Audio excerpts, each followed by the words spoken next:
Welcome to Diving Deeper Discussions. I'm your host, Randy Isaac, and I'm here on behalf of the American Scientific Affiliation, where we discuss our journal, Perspectives on Science and Christian Faith. And today we continue our discussion of publications featured in the December 2022 issue. And today, the topic of our discussion is an essay book review that was titled Discussions About Dispersals, Questions Rising from the Search for Historical Adam, which was authored by the reviewers Sarah Koenig and Kara Walsh-Schaffler. Now, unfortunately, we really wanted both of them to attend, and both had unavoidable conflicts and send their regrets they couldn't be here. But I think they've made their submission, and I think we'll be able to discuss what they wrote. The book they reviewed is entitled In Quest of the Historical Adam, a Biblical and Scientific Exploration. It was written by William Lane Craig, and we're delighted to have Bill with us here today. Welcome, Bill. Thank you, Randy. Good to be with you. It's great to have you here, and you clearly have a lot of fans because we've got like a record number of people attending here. So this is terrific. So my guess is that most of the people here certainly know of you. Not sure how many of us actually know much about you or kind of your background and what led to this particular publication. So let's take a few minutes before we open the discussion and get to know you a little bit more. So Bill, let's start from the very beginning. Where were you born and raised? I was born in Peoria, Illinois, and raised in Keokuk, Iowa, the Midwest of the Midwest. Right in the middle of the cornfields. Yes. Yeah, that's great. Okay, so what kind of family were you? What kind of faith background did you have? I was in a nominally Christian family. My folks believed in the man upstairs, but didn't really have a personal faith in God or in Christ. And so we never really even attended church except maybe at Christmas time. But when I became a teenager, I began to ask the big questions in life. And as a result of that search, to make a long story short, at the age of 16, I came to commit my life to Christ through the witness of a girl who sat in front of me in my high school German class. And that completely changed my entire life. I realized that if this message were really the truth, that I could do nothing less than devote my entire life to spreading this message among mankind. And so my call to vocational Christian service was simultaneous with my conversion experience at the age of 16. That's amazing how one individual contact at high school can have such an influence. That's a great story. Yeah, I'm so thankful to Sandy for her boldness and the way she reached out to me. It was amazing. Yeah, that's great. So let's move on to your education. Where did you go to school? Well, I went to Wheaton College after high school, and the price. How'd you get there? Why'd you pick Wheaton? Well, because Sandy's older brother Paul attended Wheaton. And so I thought, well, I'll apply there. And honestly, Randy, I was only 2 years old in the Lord. I had no idea of the Christian subculture or what it was like. And so when I went off to Wheaton, it was like a transformation. And I spent 4 of the most wonderful years of my life at Wheaton to be in a school where the professors would open their classes with prayer, where in the locker rooms, guys weren't swearing and filthy mouth, where there was a common commitment to Christ. It was like heaven on earth. And the priceless gift that Wheaton gave to me was the integration of my faith and learning. I understood that as a Christian, I didn't have to put my brains in one pocket and my faith in the other pocket and never let them see the light of day at the same time. But I could develop a Christian worldview. And it was at Wheaton that the vision was shaped of sharing the gospel in the context of giving an intellectual defense of the Christian worldview. And what was your major then? Well, interestingly enough, I majored in speech and communications. You see, I had been on my high school debate team for 4 years, and I continued to compete in intercollegiate debate activities. And I spent more time researching the debate topic than I did studying for my classes. It's just an all-consuming passion. It is. And so I thought I might as well major in this and then use all my electives and the other requirements to get a solid theological education at Wheaton, great, including Greek and courses in Christian doctrine and so forth. Well, that explains it.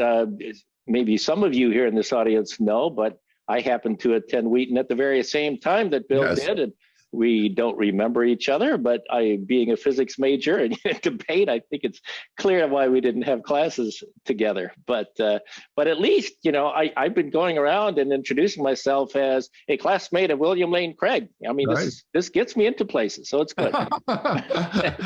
Just kidding.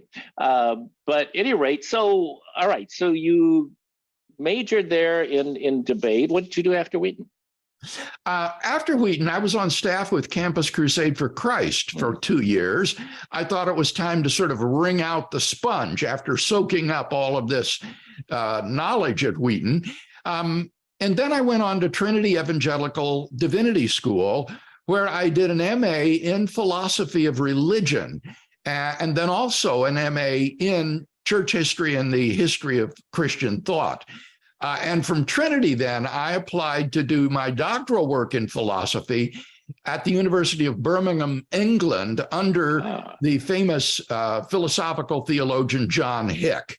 And I proposed to write my doctoral thesis on the cosmological argument for the existence of God. And Hick agreed, and it was an extremely productive time in England.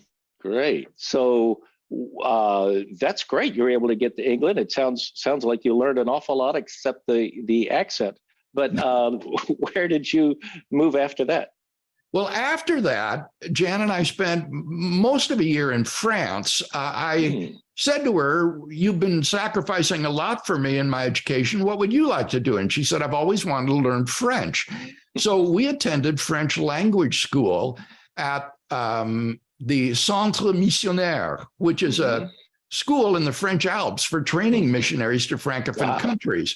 Okay. And while we were there, I applied to do doctoral work in theology at the University of Munich in Germany under the great systematic theologian Wolfhard Pannenberg. Now, it seems kind of perverse to learn French prior to going to Germany, but that was the way it worked out. And again, a tremendously fruitful time working under Pannenberg on the historicity of the resurrection of Jesus. And so I finished my formal studies in my early 30s. Wow. And then it was time to get a real job. What was that? Yeah. I was the proverbial perpetual student. Yeah. Where did you find a job?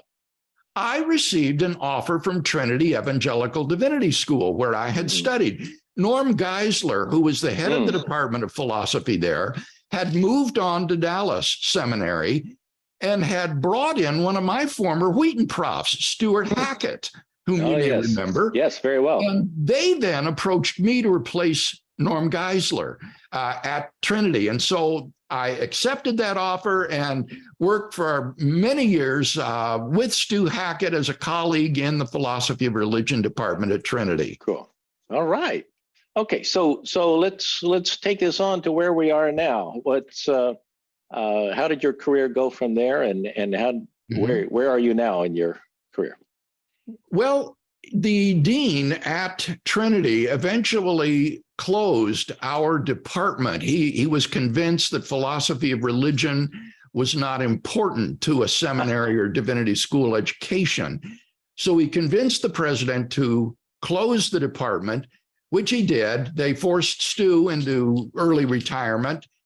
And I said to Jan, let's go back to Europe, where we've spent so many productive years. And so I became a visiting scholar at the University of Louvain in Belgium, where Erasmus had once held forth. And so we spent around 7 years or so living in Belgium at the University of Louvain. Our children were educated in the Belgian French-speaking schools. Mm-hmm. And then after several years there, we decided to move back to the United States and to continue our work living in the U.S. And that was when I became affiliated with Talbot School of Theology, an affiliation that continues to the present. Okay, that's terrific. Well, I know you're eager to get into the discussion of this work, and we know you've published a lot of various books. Tell us a little bit about how you came to write this particular book in Quest of the Historical Adam. What drew you to, after discussing all these esoteric arguments for the existence of God? What about this one? There is a backstory here. My wife, Jan, encouraged me to write a systematic philosophical theology. That is to say, a systematic theology of the Christian faith, but emphasizing the philosophical issues that arise in each locus of Christian doctrine. The Christian doctrine is just bristling with interesting philosophical questions that are unfortunately rarely or superficially treated by professional theologians. But I knew to tackle this, I would have to bone up in a couple of areas where I felt weak. One of these was the doctrine of salvation, and in particular, the doctrine of the atonement. And so I devoted a few years to studying the doctrine of the atonement and formulating a robust philosophical and biblical defense of a classic Reformation doctrine of penal substitutionary atonement. The other area was theological anthropology. I had been tormented for years by questions as to the historicity of Adam and Eve and the flood and the Tower of Babel and the other elements of the primeval history in Genesis 1 to 11. And I just sort of put them on the back burner by saying the Christian faith doesn't stand or fall with these sorts of issues, so they can just safely be bracketed. But if I was going to write a systematic theology where I was dealing with theological anthropology, I had to take a position on this issue. And so that began then my study several years ago of the question of the historical Adam. Mm-hmm. And the book you mentioned that we're discussing today is the fruit of that research. And I learned so much. It was a very rich and rewarding study. I'm very glad that I undertook it. Excellent. Okay, that's great. All right. So with that bit of a background, let's get into the discussion, because a lot of you are eager to do that. So I'm going to ask Becky to open up the microphones and enable the rest of you to unmute yourselves. But I would ask all of you to keep your microphones muted so we don't get background noise. And please unmute them only when I call on you to speak, so that we can keep an orderly discussion with such a large group as we have over here. Now, as is our custom, we're going to start with those who submitted questions in advance. So we have 6 people who submitted questions in advance. The first 4 we were able to forward to Bill before it got cut off. And these 6 people hail from 6 different states who've got a wide geographical diversity as well as perspectives. So the first questioner is from Missouri. Josh Swamidas is here somewhere. Josh, would you like to unmute yourself and ask your question, comment? Yeah, thanks a lot. First of all, Bill, it's really good to see you. And thank you also for doing this, Randy. I think it's really great that we're able to have these sorts of discussions. Glad to have you. Thank you. I'm putting like the extended comment in the chat for people who prefer to read. The topic is supposed to be about the book, but also the review. And we didn't get a chance to discuss that. So before I say anything, Bill, did you want to say anything about the review? Well, I thought I would say something after your comment, Josh, about that review. By the way, Congratulations on your recent election to the American Academy for the Advancement of Science. A tremendous honor, and it's a privilege to know you and work with you. Oh, well, thank you. I mean, I think what was really notable about that is that they actually cited our work on Adam and Eve as one of the key reasons for that too. Amazing. So that's pretty remarkable. It is. Maybe it's a new day. Yeah, I think my concern about the review, I mean, I think the fact of the matter is there's going to be disagreements on theology, and that's okay. But I think this review really misrepresents Bill Craig's book in some very factually substantial ways. I think it takes a very negative approach based on real profound misreadings of what actually it's saying. And I think this is a really significant issue because I think what's most important about Bill Craig's book, even though I disagree with important parts about it, to be clear, it's not that I'm in entire agreement with Bill Craig, is I think he's really representing a new group of Christians that are coming to terms with evolutionary science in a different way with different theological commitments than most evolutionary creationists. And that's a really good and an important thing. It's an opportunity for us to really welcome that new community into the ASA, even when we disagree with them. And I don't think that really happened in this review in a fair way at all. I think one of the most substantial things, I mean, there's actually, I could actually give a laundry list of places where it really misrepresents him. I mean, it's one thing to disagree. It's another thing to just wildly misrepresent, which is what happened here. One of those was where they argue that the bill is arguing for, or really is committed to, a genetic sole progenitor of all humans. That's just not true. He makes clear that he thinks Scripture commits him to a genealogical universal ancestor, and there's no scientific challenge with that.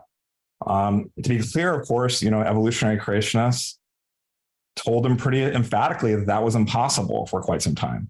And I think one of the most important parts of the book is the scientific side, where he really shows how not only did the evidence being presented, in journals like PSCF, like widely read books that are still cited in our community, he shows that, not only could they not, disprove a genealogical Adam and Eve, they couldn't even disprove a genetic Adam and Eve, even though that's not what he's personally committed to.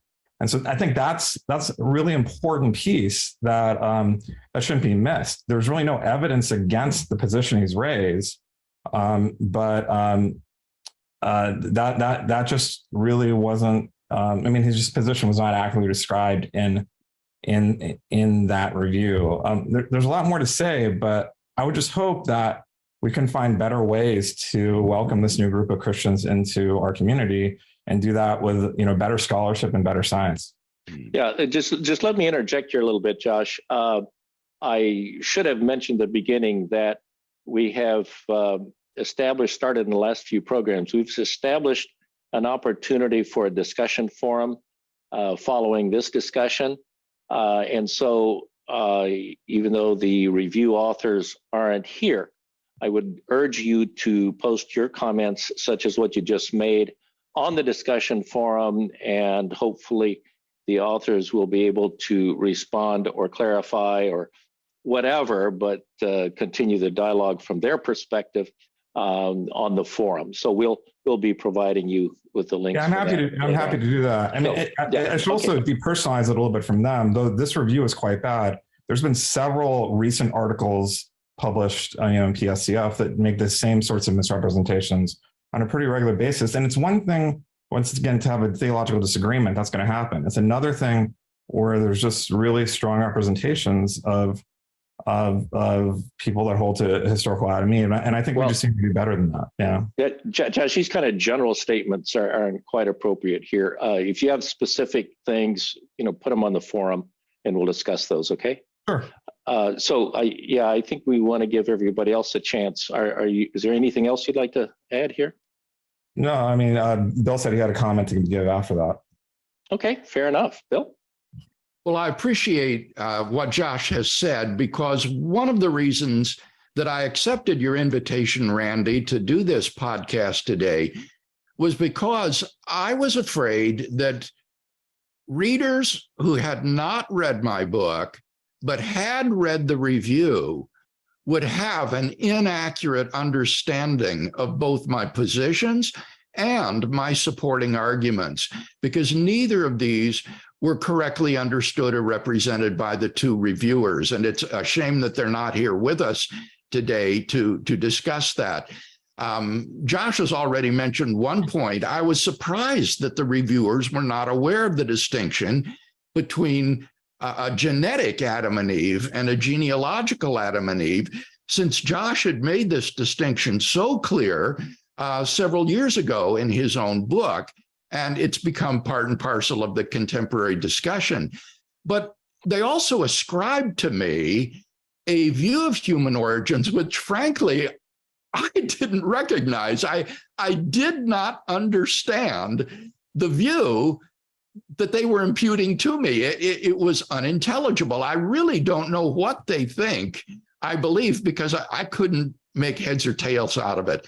And so I'm hopeful that in our discussion today, at least there will be some clarity about the positions that I take and the supporting arguments that I give.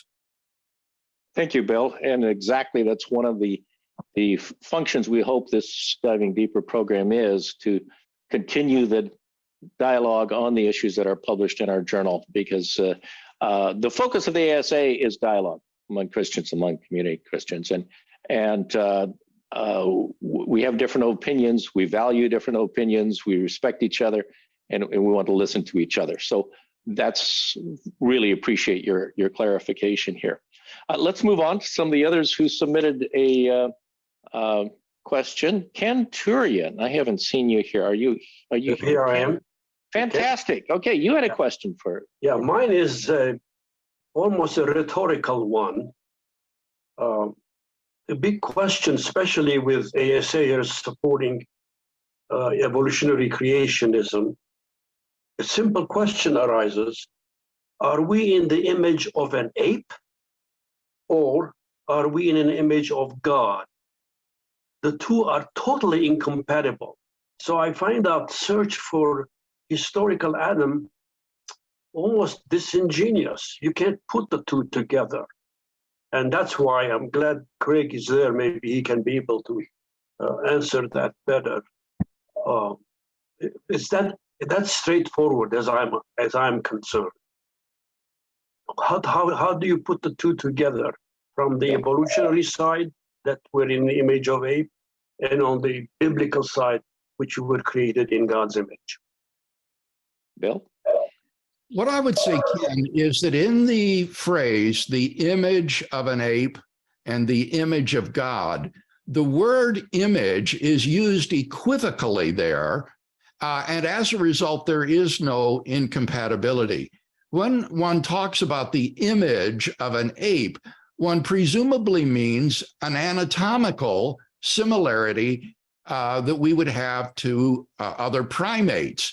But that cannot be the meaning of the word image when we talk about the image of God, because we don't bear any anatomical similarity to God. God is an incorporeal being, and therefore image must be understood in reference to God as a non-physical reality. Now, however you interpret this, ontologically or functionally or relationally, in any case, the image and likeness of God is going to be a non-physical reality. And therefore, to say that we have an anatomical similarity to apes, but we are created in the non-physical image of God, I think are completely compatible descriptions. Thank you. All right. Thank you very much. Yeah, Ken was speaking from Colorado here, but now let's go on to Indiana with Del Kuhn. Del?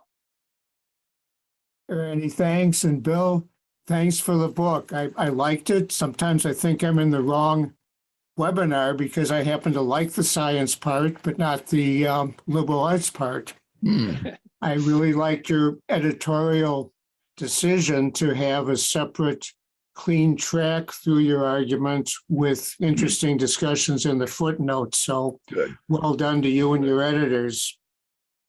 However, I can't go all the way to your conclusion that the biblical Adam and Eve were the lived about 500,000 years ago as the sole progenitors of several human species.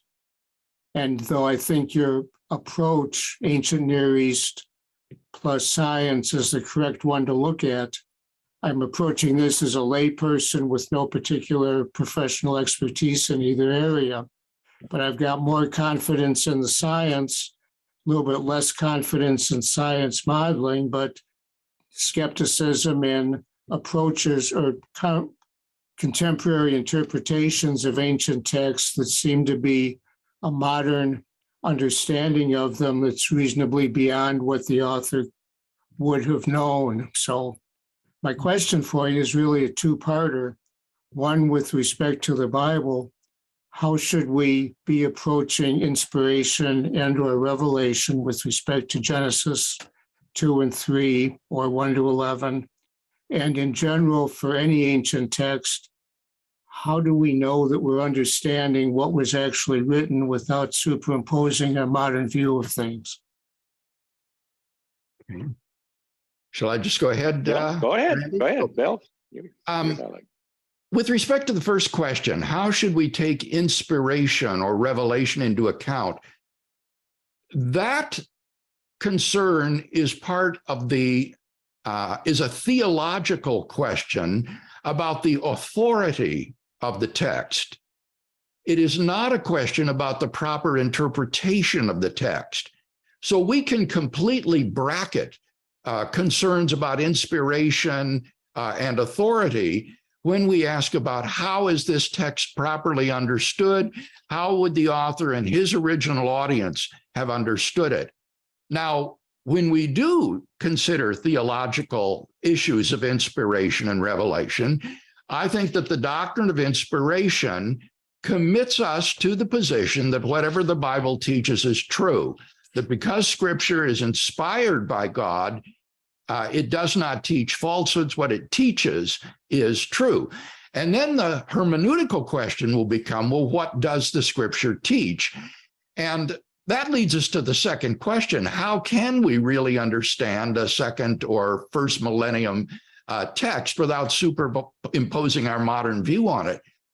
What I do here is make a concerted effort to avoid what's called concordism, that is to say, reading modern science into the text, by bracketing the scientific question until the second half of the book and exploring the hermeneutical question independently of what we know of modern science.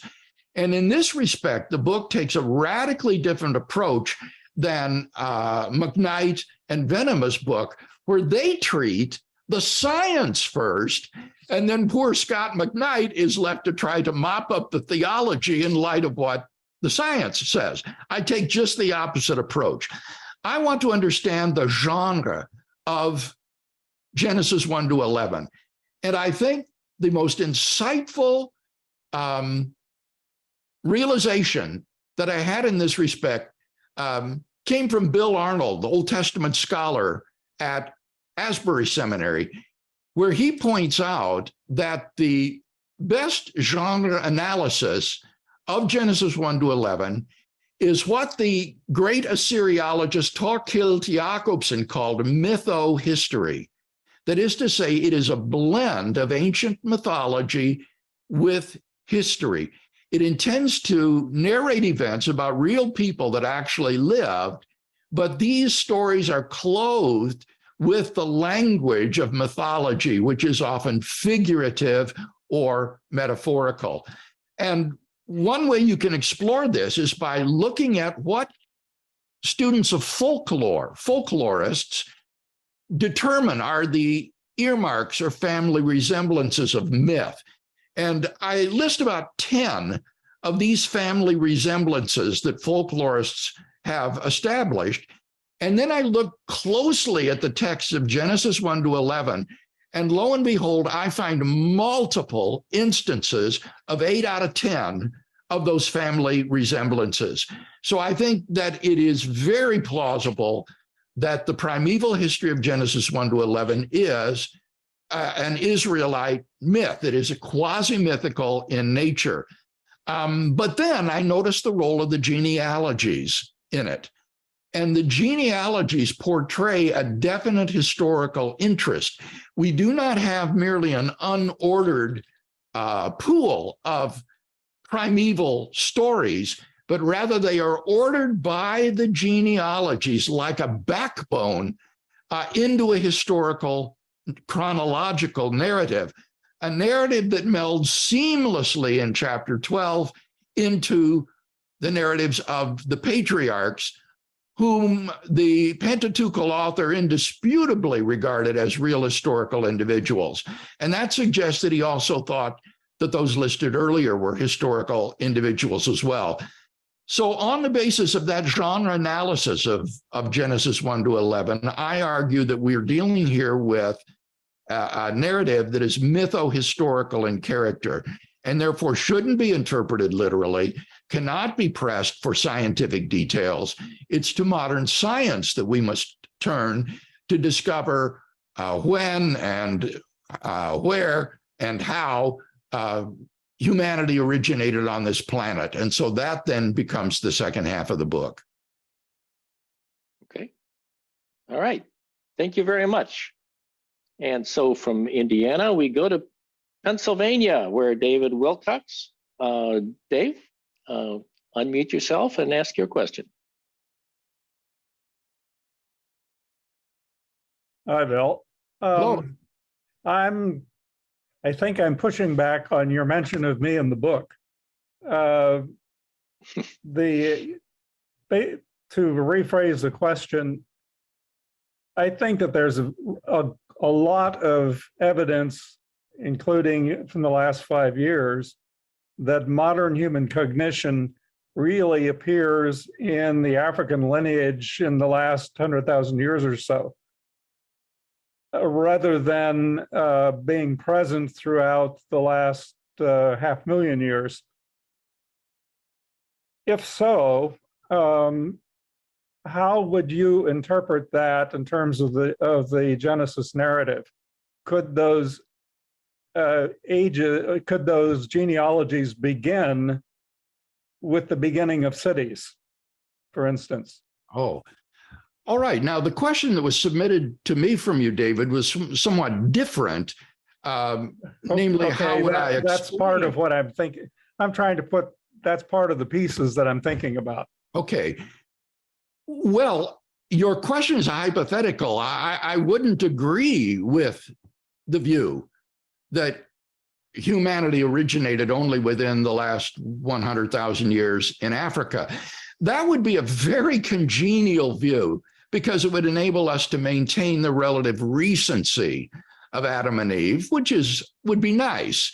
But I honestly felt compelled by the evidence to regard Neanderthals as fully human persons, and therefore also descendants of Adam and Eve, if there is in fact an original founding pair of the human race. So I felt forced by the evidence to disagree with the view that you laid out. But if I were to adopt your view, which is the question now as you phrased it, how would you put that together with Genesis? I think you'd probably come up with something like Andrew Loke or Andrew Swamidas's recent genealogical Adam view, where you've got all these hominins running around outside of the garden, and therefore Adam and Eve were just a select pair that God had set aside. But in fact, outside the garden, there were other anatomically similar people. And as I say, that's a different view that is defensible and on the table today, but it's I guess I agree with it. I guess I would say I feel forced by the evidence to the position that I'm thinking, based on a lot of recent research about the unique genetic, several hundred unique genetic loci that are present in modern humans that weren't in Neanderthals, that are involved with cognition and speech. Well, in my work, I review that genetic evidence. And what I found was to the contrary, that sketchy as that genetic evidence is, the genes that are thought to be conducive to language ability were through mutations that occurred in the ancestral stem to Neanderthals and Homo sapiens, so that Neanderthals and their genome share the same crucial genes that are thought to be conducive to language ability. But the thing that persuades me more than anything are the archaeological signatures that I review in the second half of the book extensively to show that, like it or not, Neanderthals did exhibit these traits of modern cognitive behavior. And as I point out in the book, the very sources that you cite, Neubauer and his colleagues, don't agree with the inferences that you drew from their work about the globular structure of the Homo sapiens skull. They do not think that their work shows Neanderthals were less cognitively equipped than moderns.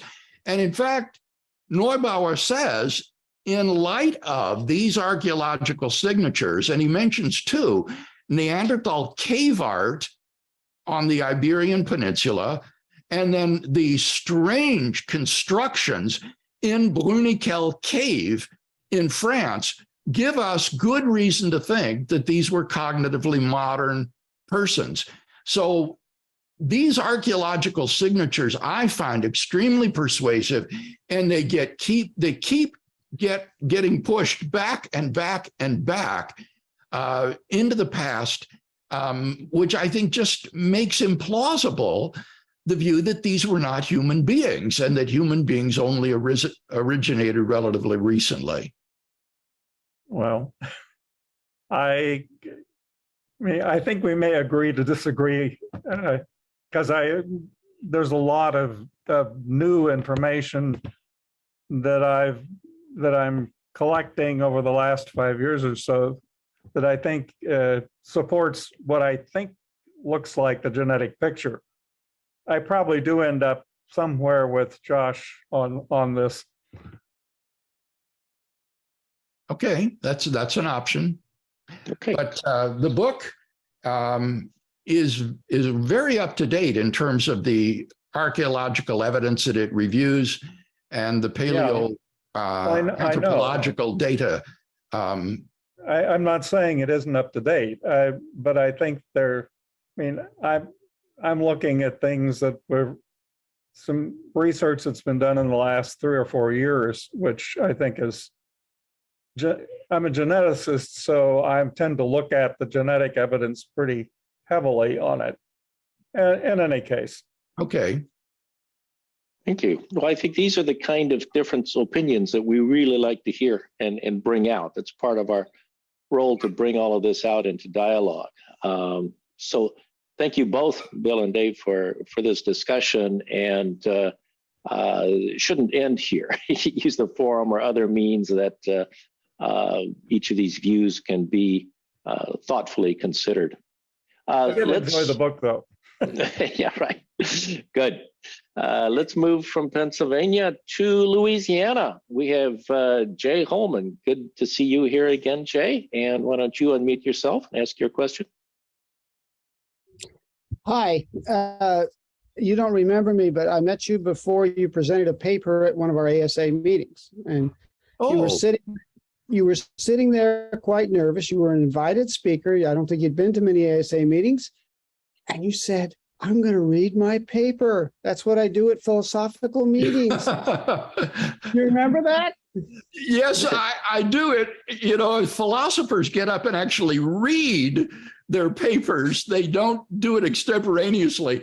And I also found out in the course of the Q&A time, somebody pointed this out to me afterwards.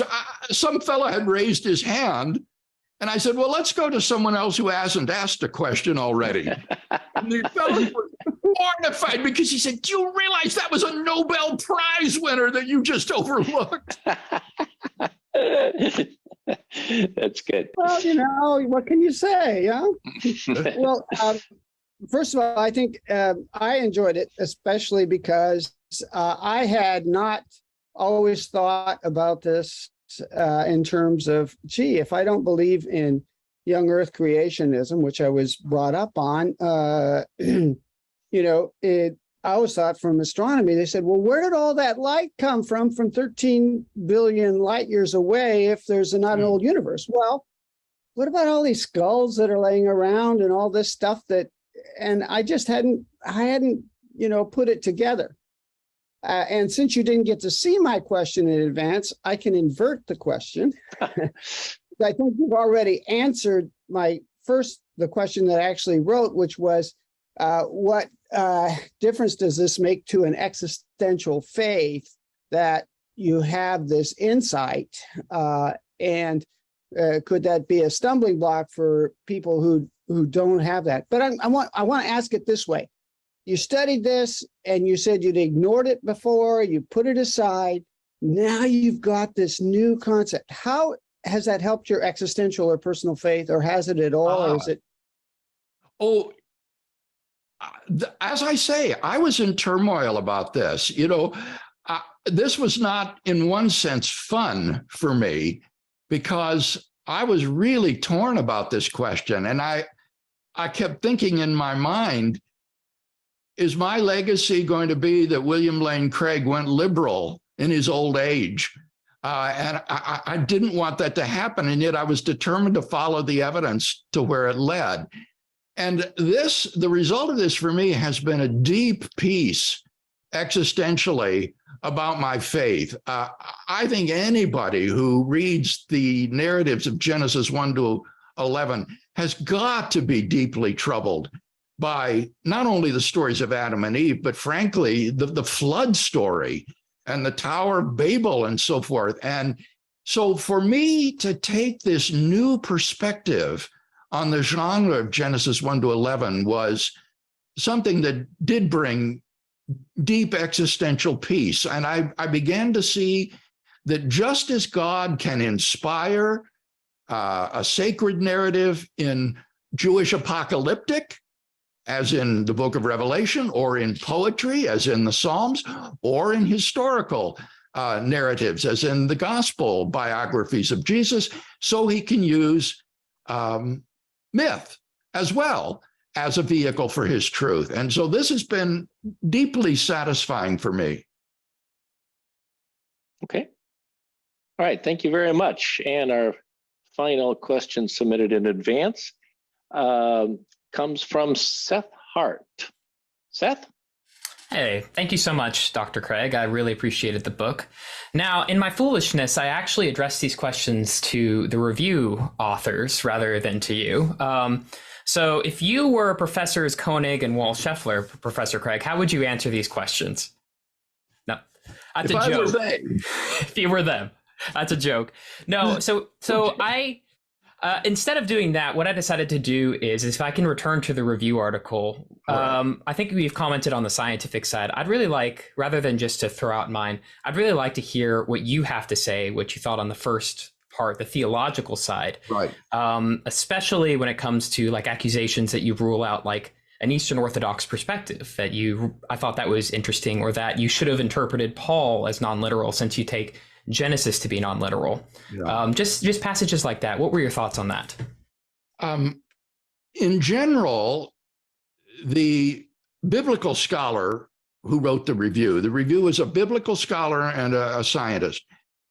The biblical scholar conflated my reasons for thinking that the question of the historical Adam is a theologically important question that we should not ignore.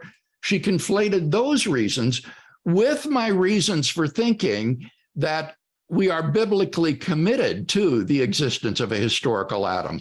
And so it just became an incoherent mishmash. The reasons that I think we're committed to a historical Adam is because, number one, the literary genre of Genesis 1 to 11 is mytho-history, commits us to the historicity of Adam and Eve, just as to the historicity of Abraham and his descendants. The second reason is because although many of the New Testament references to Adam and Eve can be taken as merely literary cross-references, references to a literary figure rather than to a historical figure, just as I can refer to Robinson Crusoe without committing myself to the historicity of Robinson Crusoe. Nevertheless, it seems to me that in Romans chapter 5, Paul ascribes to Adam and his fall real world causal effects outside the world of the story. And no fictional character can have causal effects outside the world of the fiction on the real world. And yet this is exactly what Paul attributes to Adam and his sin. And therefore, I think that given the doctrine of inspiration that I mentioned a moment ago, that among our biblical commitments is the historicity of Adam and his fall into sin as described by Paul. So the reviewer didn't understand that. She didn't understand my argument about how fictional characters cannot have causal effects outside the world of the fiction, and therefore failed to grapple with that argument, which I think is compelling. I also want to say that one of the things that amused me about the article was when they attributed to me an Enlightenment view of truth. Now, as a philosopher, I have some understanding of theories of truth and of the history of philosophy, and I have no idea what is meant by the Enlightenment view of truth. They seem to think that it was some kind of literalism, but of course that's completely contrary to my mytho-historical analysis of Genesis 1 to 11, which sees these stories as cloaked in figurative and metaphorical language. So I thought that that was just a completely inappropriate characterization. And I'm so sorry. Go ahead, Seth. Oh, okay. I was going to add, and something I found interesting is this divorce of the theological from the historical, not necessarily the literal, seems to be an Enlightenment concern as well. It's Lessing's ditch as well. And so, I mean, even if you're committed to the Enlightenment, it's not as if any of us have escaped the Enlightenment in that way. I just found that as sort of an interesting part. Sorry, I just wanted to throw that in at the end. Sure. Yeah. So, Bill, can I follow up on that a little bit? I'm not quite clear on what you mean by real world effects of Romans 5. Can you be more specific in examples? I mean, how does that affect this reflects my previous work on God and abstract objects. And one of the theories of abstract objects is called pretense theory, or looking at abstract objects as creatures of make-believe. And here, the pioneering work of Kendall Walton from University of Michigan has been so valuable. He has a book called Mimesis as Make-Believe. And I would encourage anyone that's interested in this subject to look at and absorb Walton's groundbreaking work. And the idea there is that fiction is something that is to be imagined as true. And so he talks about worlds of fictions, like the world of Sherlock Holmes, for example. In the fictional world of Sherlock Holmes, he lived at 22B Baker Street, but not in the real world, not the world in which we live. Well, no fictional character can have causal effects outside the world of the fiction. And therefore, if Adam were a purely literary figure like Sherlock Holmes, then any effects of his action would be only those that exist within the world of the story, in the fiction. But Paul thinks that all human beings are afflicted with sin as a result of Adam's fall into sin, which opened the floodgates. So that's the idea of this difference between the world of the fiction and then what I'm calling real world effects, the space-time world in which we live. Yes, I understand that. But my question is, what are the real world effects? What are the physical effects that you're talking about? I understand what you mean about sin and the theological impact, but what do you think changed in the physical world as a result? What are they? I just wanted to know what you meant. Right. I have some discussion of Romans 5 in the book because it's very interesting theologically. The Christian church differs as to what it conceives the effects of Adam's sin to be. In Roman Catholic and Reformed theology, there are two principal effects of Adam's sin. One is the imputation of Adam's guilt to every one of his descendants. I am not simply guilty for my own sin, but I am literally, morally guilty because of what Adam did, the imputation of Adam's sin to every one of his descendants. The second one is the corruption of human nature by Adam's sin, so that now human nature is twisted, it's bent toward sinning, and no longer has that pristine innocence that Adam and Eve did. Now, in Eastern Orthodoxy, like your Greek Orthodox and Russian Orthodox traditions, they deny the imputation of Adam's sin to each one of his descendants. They don't believe in original sin in that sense, but they do believe in the second consequence, namely the corruption of human nature that issues from Adam's sin. Now, what became striking to me is that when you do a close exegesis of Romans 5, I don't think either one of those is taught by Paul. Paul doesn't say anything about human nature having been corrupted by Adam's sin. And I don't think he also says that Adam's sin was imputed to each of us. And so I don't think either of those classical components of the doctrine of original sin is taught by Paul. Certainly it's not taught in Romans chapter 3. In Genesis chapter 3, when the consequences of the fall are described. So it seems to me that the best view is to say that the consequences of Adam's sin were simply to open the floodgates of sin to the world, that through Adam and Eve's sin, moral evil came into the human race. And then Paul says death spread to all men because all men sinned. So it's sort of like a contagion. It's like a moral contagion or disease that is perpetrated throughout society and spreads to every human being. But we shouldn't think of it, I don't think, in terms of either imputation or corruption of human nature. So, Bill, would it be correct if I were to summarize your response then, that when you say real world effects, you are not talking about anything physical or biological that changed at that point? Right. This was so another physically major, and biologically, everything continued.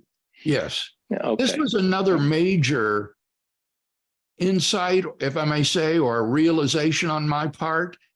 In my previous work on the resurrection of Jesus, I had attributed human mortality and physical death to sin. But as a result of my study on the historical Adam, I'm convinced now that that's not what either Genesis 3 or Paul teaches. The consequence of Adam's sin is spiritual death. It is alienation from God and estrangement from God, not physical death. Adam and Eve were created mortal. And that's the whole rationale for the tree of life in the garden. If they were naturally immortal, the tree of life would have been a superfluity. But they were cast out of the garden so that they wouldn't eat from it in the story. I think it shows that they were conceived to be ordinary mortal people. And that's why they didn't drop over dead when they sinned, even though God said, in the day you eat of it, you shall die. They didn't die physically, but they did die spiritually and experienced alienation from God. And when you read Romans 5, What Paul is talking about there is spiritual death and justification as its remedy. When Paul deals with physical death, that's in 1 Corinthians 15. And there, the remedy for physical death is not justification, it's resurrection from the dead. The resurrection from the dead undoes our physical mortality. So that was a huge theological shift for me that came about as a result of this study. Okay, that's great. Thank you very much. I think that's a very helpful clarification. It wasn't clear to me what you were saying there. So, okay, so that ends the questions that were submitted in advance. And now let's open it up to overall discussion. Again, please go to reactions and raise your hand, and we'll do that in sequence. And from the very beginning, Fred Cannon, you've had your hand raised, so let's hear from you. Thank you, William, for your very helpful book and discussion here. I've gained a lot of insight, and I especially appreciate your description of inspiration as giving authority. Yes.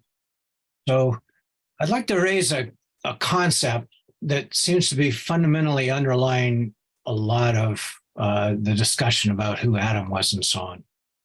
And that is that if you look at the three, I would say, primary lexicons that talk about all the different Hebrew words, like I'll start with Gesenius. He says, can be plural form. Adam can be plural form, but it is very often used collectively to denote men, the human race, and then it lists Genesis 1, 26, and 27. Okay, this concept is also carried by Halot. It's also carried by Brown Driver Briggs. And the commentary, the big commentary is Gesenius first wrote that before Darwin wrote Origin of Species, and especially before he wrote his second book about humanity. So my perspective that would be apparently carried by people that even preceded Darwin is, what's the big brouhaha? Genesis 1, let me finish. Genesis 1 is about Adam humanity. Genesis 2 is about a specific person that had relations with a specific other person named Eve. Right. And then all the issue about, well, when were they, or when were Adam and Eve, is completely disjointed from when was the first person. In fact, you don't even have to know who or where or what was the first person. Now, the significance of this historically is also about the time of Darwin. Wellhausen came out with this theory that Moses didn't write Genesis. There were 5 different authors or more. And Genesis 1 was written by one, and Genesis 2 was written by another. And see, look how different they are, but they're talking about the same thing. But the Toledah show that, we're going from Genesis 1, Toledah, to a new story, Genesis 2. It's a moving forward.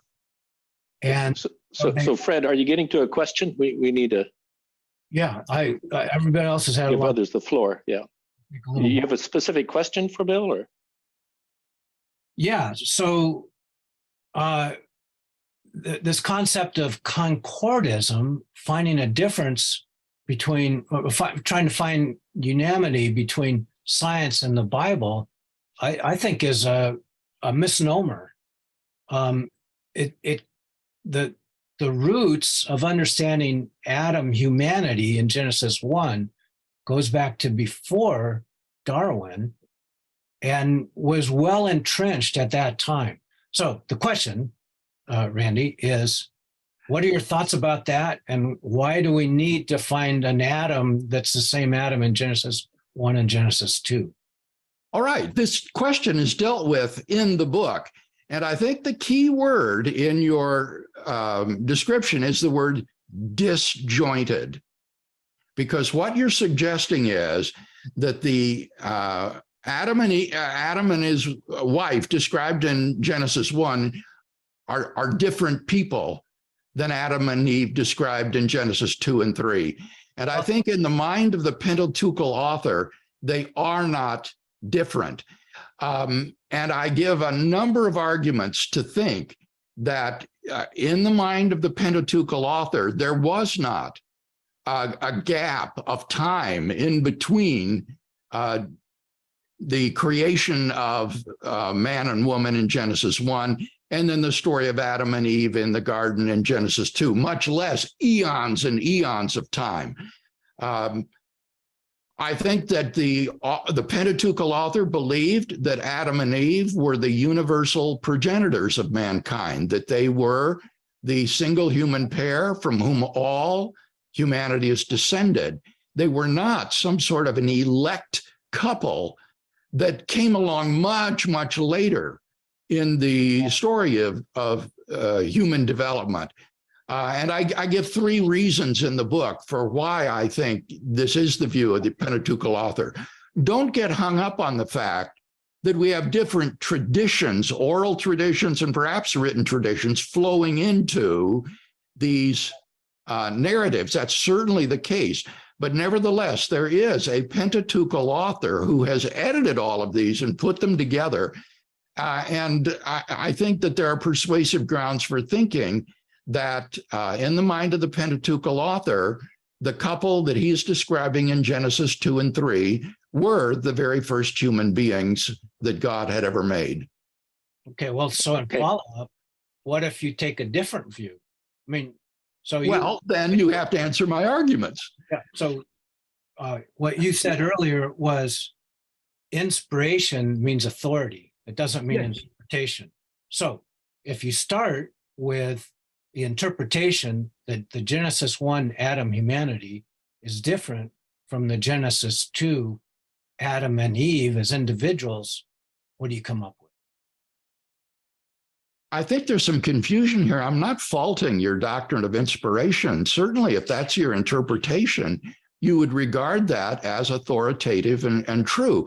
What I'm suggesting is that that's not a good interpretation, or at least it's not the most plausible interpretation of the text. The attempt to read a time gap in between Genesis 1 and 2 and to think of these as a later select couple that existed eons later, I think is just without textual foundation. In fact, my suspicion is that this is a result of concordism. It's an attempt to read in a considerable interval of time between the creation of man and woman in Genesis 1 and then what we have in Genesis 2 and 3.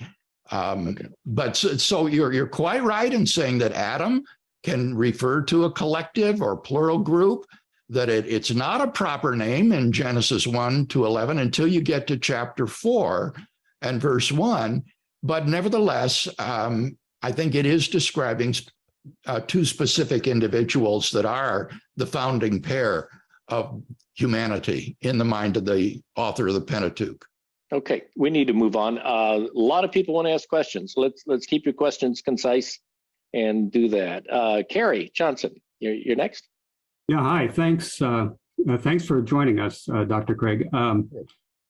So there's one thing I don't understand, and maybe you can help me here. If I understand your argument correctly, you place Adam and Eve 500,000 years ago or more?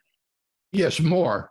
And one argument for Adam being historical is the genealogies in Genesis. So that seems like an awful long way to go back with those genealogies. It would imply that we're compressing something like 10,000 or more generations into something like a dozen. Is that how you understand that?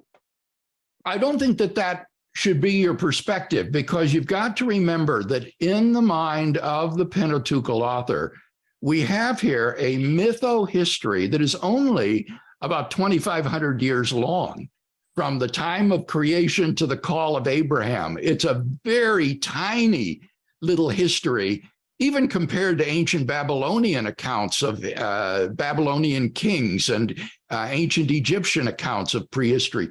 So these are genealogies that are not meant to be extrapolated over 750,000 years. They are the genealogies of this little tiny mytho-history. And therefore, I don't think you should try to interpolate gaps in between them. I think you turn to science to discover the time at which humanity originated on Earth, and don't try to read that into this mytho-historical narrative. So the Adam that the genealogies point to is the same as the Adam that lived over 500,000 years ago and was the first. Right, because he's regarded as Adam and Eve are the founding pair of the human race in the mind of the Pentateuchal author.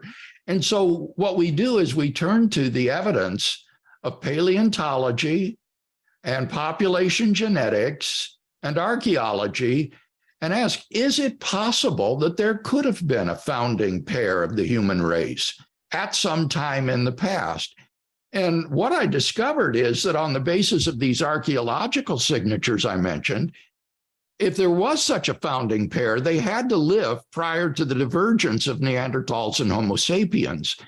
And that lands us with the stem ancestor, Homo heidelbergensis, who had a brain capacity comparable to modern Homo sapiens, and with whom technological advancements were associated, indicating modern cognitive capacity.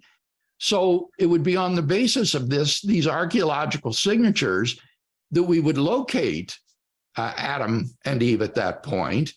And then one would discover that this is completely compatible with the data of population genetics, which says that if a founding pair lived earlier than 500,000 years ago, we would have no way of ruling that out on the basis of the genetic divergences in the contemporary population. Those divergences could have stemmed from a founding pair if they lived earlier than 500,000 years ago. All right, thank you, Marty. We've got 4 more questions and maybe 15 minutes left, so maybe we should keep it to these 4. Marty? Yes, hi, Randy. Thank you, Bill. Regarding your mytho-history interpretation, I want to draw a quick parallel that lots of secular ancient Near Eastern scholars find similarities between the early Bible and, for example, the Enuma Elish, the water, the light, the chaos, the creation. And they conclude that they're sort of the same. Yes. But they don't explore the radical differences that, in the Bible, God is over the waters, not derived from them. God brings order out of chaos rather than the gods creating humans because they don't want to deal with the chaos. And Dr. Ken Keighley has pointed out that these sort of identify Moses as a missionary to the Hebrews, and he's trying to understand the views of the day and speak to the Hebrews who would have been somewhat astonished by many of the things that he said. Yes. So my question to you is, what differences do you see between the remaining chapters 2 through 11 of Genesis and the other mytho-histories, and what issues do you think that the author is trying to clarify on behalf of Yahweh or clear up for the Hebrews? This is such a good question. I spend a major part of one chapter examining these alleged similarities between the Enuma Elish and the Genesis 1 that people like Peter Enns and Kenton Sparks have appealed to show the dependence of these Hebrew myths upon these ancient Mesopotamian myths. And I am convinced that that kind of dependence thesis is absolutely bogus. When you look at them closely, what you find is that the lists that Enns and Sparks give are derived from Alexander Heidel's book. And in that book, Heidel makes a number of mistakes that are repeated then by Ans and Sparks, even though they are elements not even found in the Enuma Elish. And so I think it's completely mistaken to try to see these Hebrew myths as derived from or dependent upon these Mesopotamian myths. If anything, as you indicated, they were more a reaction to it. Rather, the way in which they resemble myths is that they share the same grand themes. For example, the origin of the world, the origin of humanity, the great flood. These are common themes that are treated in myths, and these are found in Genesis 1 to 11 as well, but that's not the same as dependence. Now, in terms of differences, one of the most startling differences that emerges is what I call the desacralization of nature that occurs in Genesis 1. This is often referred to as demythologizing, but I think that's quite mistaken. Mythology is a literary genre, and there's no reason to think that you cannot have a monotheistic myth, such as you do in Genesis 1. The author of Genesis 1 was not involved in demythologization in the sense of writing a different genre. Rather, what he was involved in was the desacralization of nature. All of these entities that were treated in the ancient Near East as gods and goddesses, he regards as just things that God has made. They're just stuff. They're not animate creatures that are controlling the world. And this makes Genesis 1 remarkably modern in treating the world as a purely natural product. It is usually the Greek Ionian philosophers of the 4th century BC that are credited with the desacralization of nature and treating the world as a natural product. But I think that these Ionian philosophers were anticipated by a millennium by these ancient Hebrew authors who transmitted the traditions of Genesis 1 and gave us this desacralized view of nature, which has enormous implications then for the legitimacy and the project of modern science as an exploration of the natural world that God has made. Can you comment on the differences in Genesis 2 through 11 with some of the other myths briefly? Well, the flood story is the one that is perhaps the most interesting. And when you look at the Atrahasis epic, which then got incorporated into the epic of Gilgamesh, and compare it to the flood story in Genesis, there really are very few similarities that would suggest dependency or literary derivation, except for the story of Noah's release of the reconnaissance birds after the flood is over. That story of the release of the reconnaissance birds resembles very closely a story of what Utnapishtim does in the Epic of Gilgamesh in releasing birds to see if the land is dry.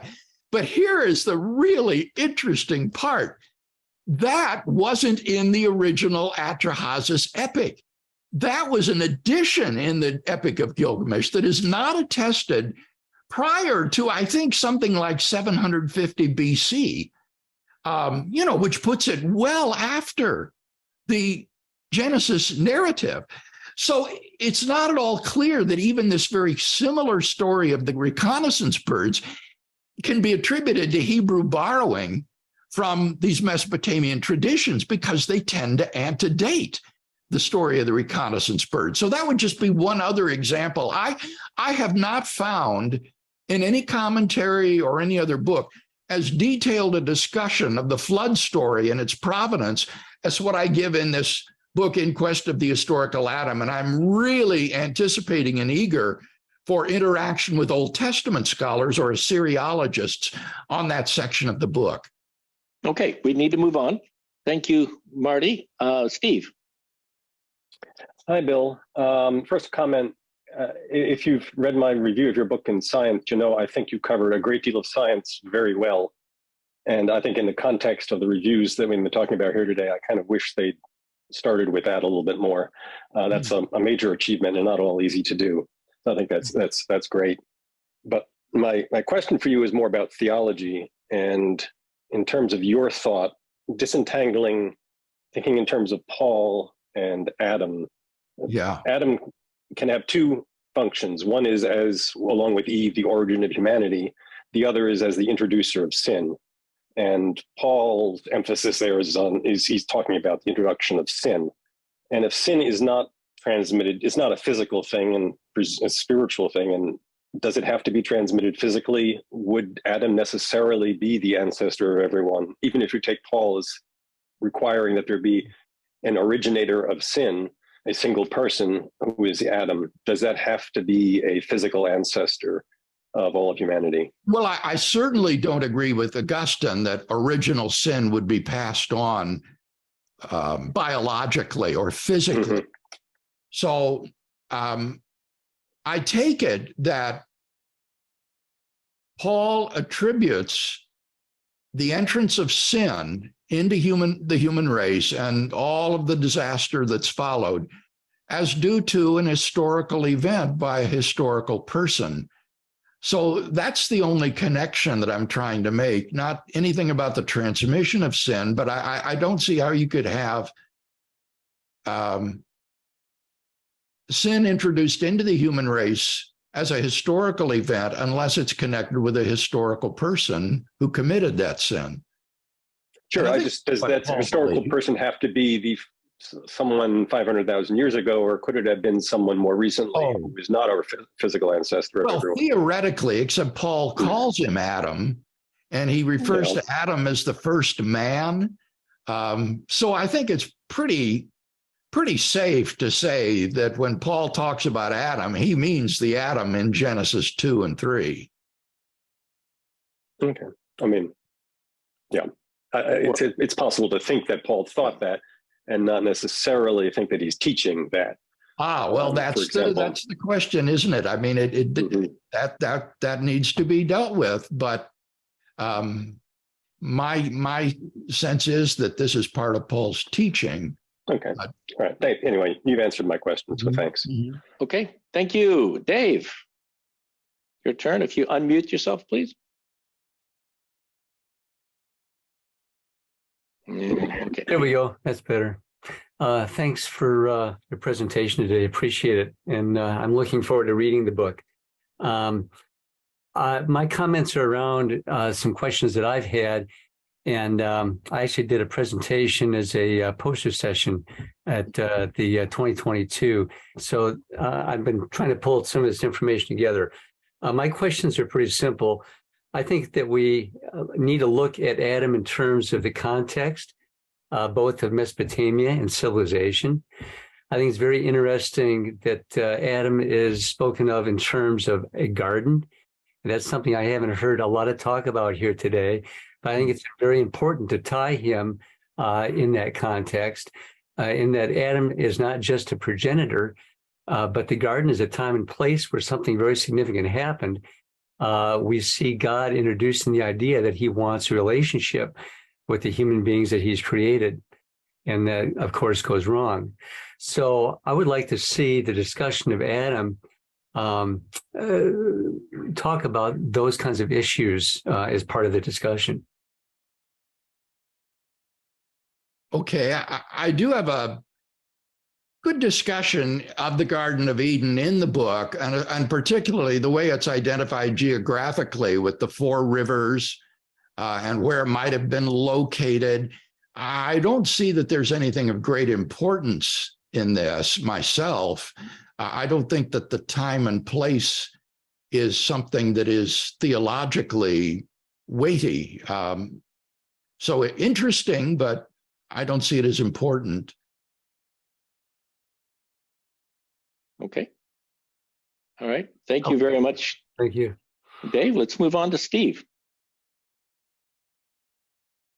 Hi. Yes. Our question, or my question, is I'm understanding that you're saying Genesis 1 to 11 is mytho-historical. genre. But then I think I'm understanding you're saying starting with Genesis 12 and onward, it's going from non-literal, then it becomes literal, starting in Genesis 12. I'm just wondering, does the narrative change or the genre change that gives you confidence that that's an appropriate place to have a dividing line between the mytho-historical moving into the actual historical accounts? Yes, this is the universal consensus among Old Testament commentators.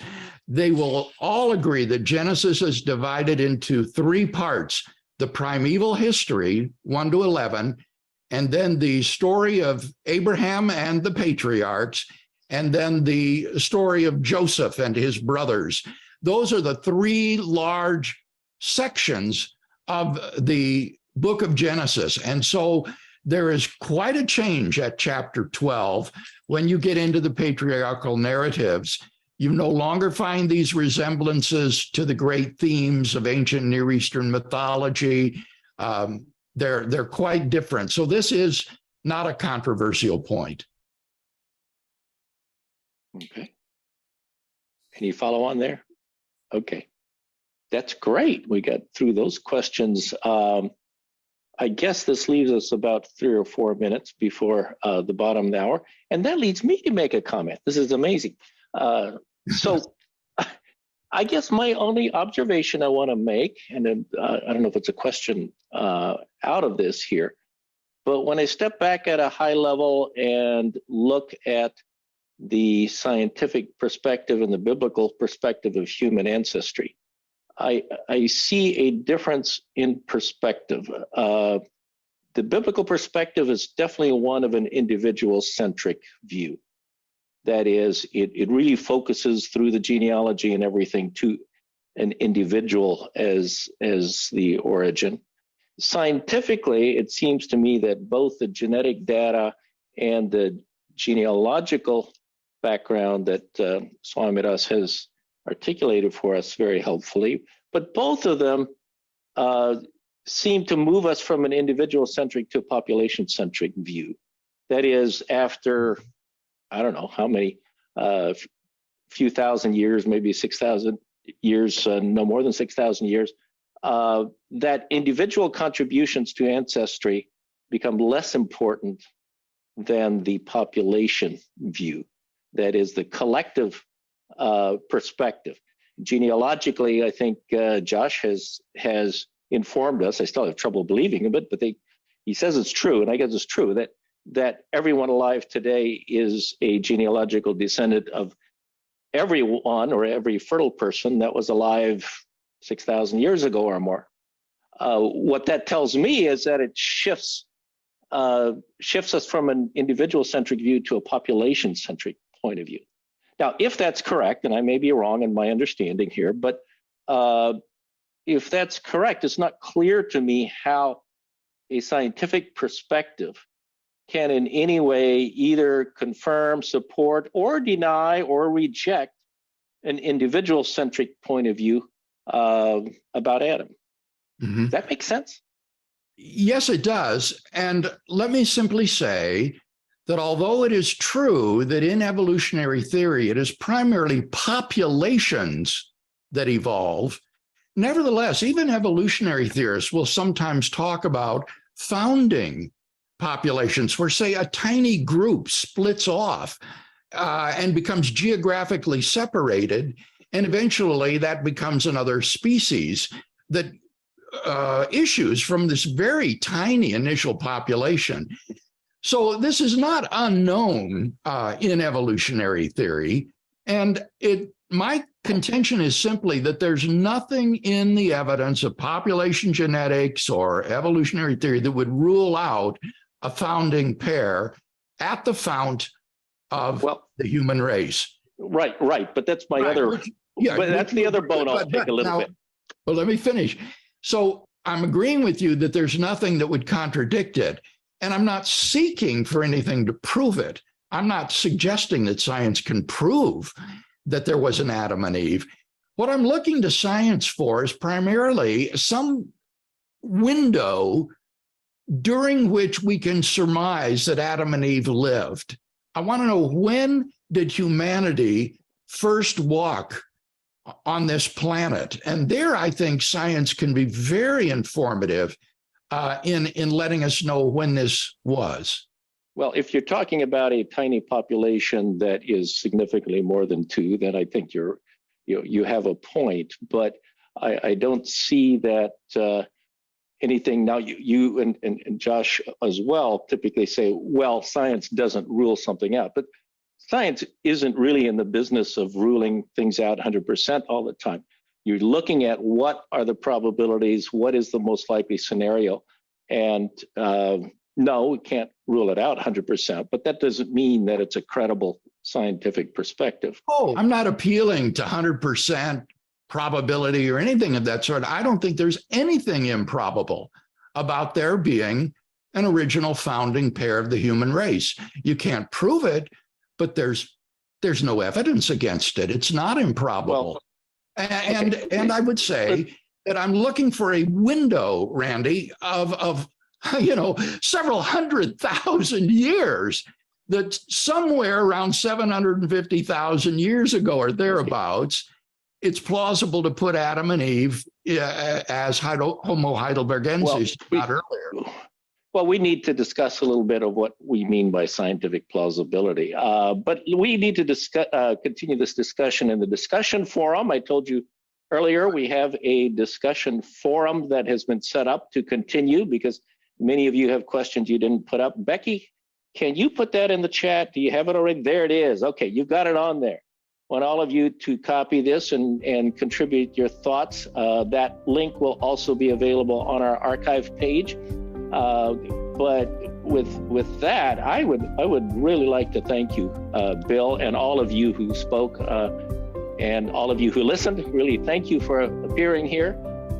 You've provided valuable insight into a topic that many of us have a lot of interest in, and we appreciate your taking the time out from your schedule to come and join with us. Thank you very much, Bill. Thank you, and thank you to all who joined us.